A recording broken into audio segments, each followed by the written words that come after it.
Z, any update on him for tonight? Yeah, Z, he'll be out with a stomach illness.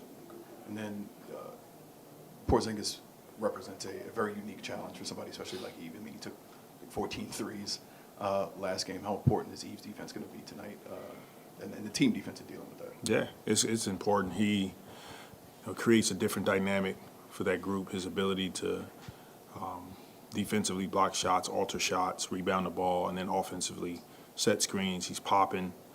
He can take smaller guys to the post. And Horford, much of the same. Like he is, his game is translated well to being able to play on the perimeter or in the post. So collectively, individually, we have to do a good job against these guys defensively. Played one of the best games of the season against this team 2 weeks ago. What are some of the things that you caught on film from that game that you can put forward to this game to get you in it? Aggression. You have to, from the start of the game, we have to be aggressive in our approach with everything we do. They're a good team. They're proven. They know how to get on the floor and get things done. But got to play fast. Got to be aggressive. With no Zion, how do you kind of try to make up for the things that he brings to the table? Collectively, we have to do it as a group, and that's what team basketball, team sports is about. And this is something, all rookies have to deal with, but, just the change in schedule from college to pros, just the number of games. And obviously Eve is a unique case because the game is so new to him. What have you guys tried to do to kind of help him stay sharp, kind of avoid hitting that rookie wall at this point in the season? Yeah, it's tough. He's kind of in that window of when it becomes really difficult at times for rookies because they're used to playing 30 games at most, 35 games, something like that in college. And so it's really challenging him to, find the small things that you can do to help your team and the things that doesn't take a ton of skill, boxing out, rim running, beating your opponent down the floor, setting screens and diving. So there's a lot that he can do on the floor to help us win games, and trying to make sure that he focuses on those, and that'll help him get through the stretch.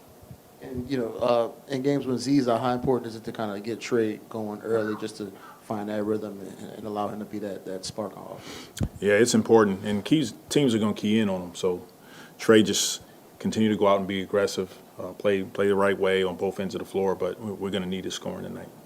Another area that the Celtics really excel at is bench points, getting that production, not just from points-wise, but getting them from beyond the three-point arc.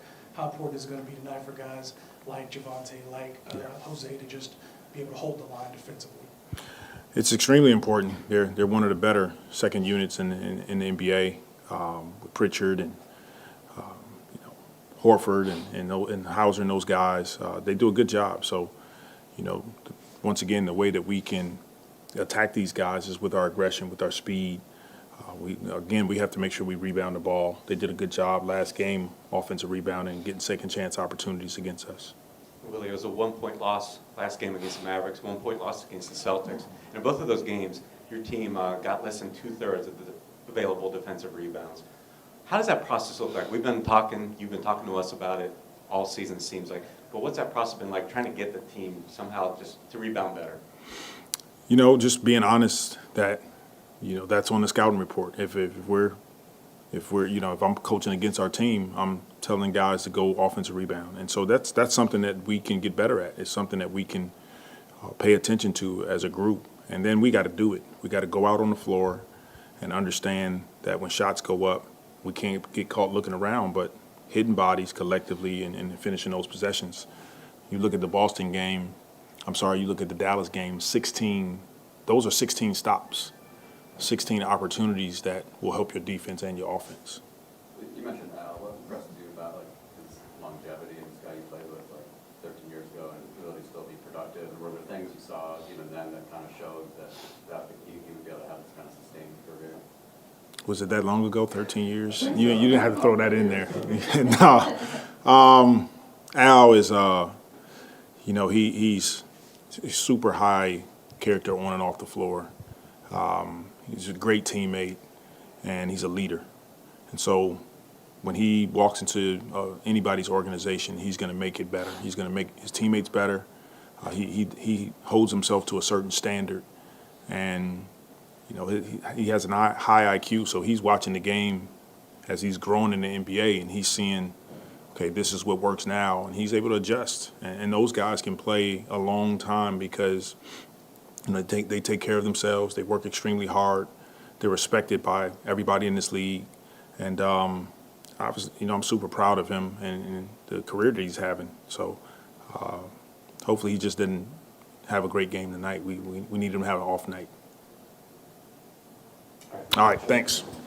Coach,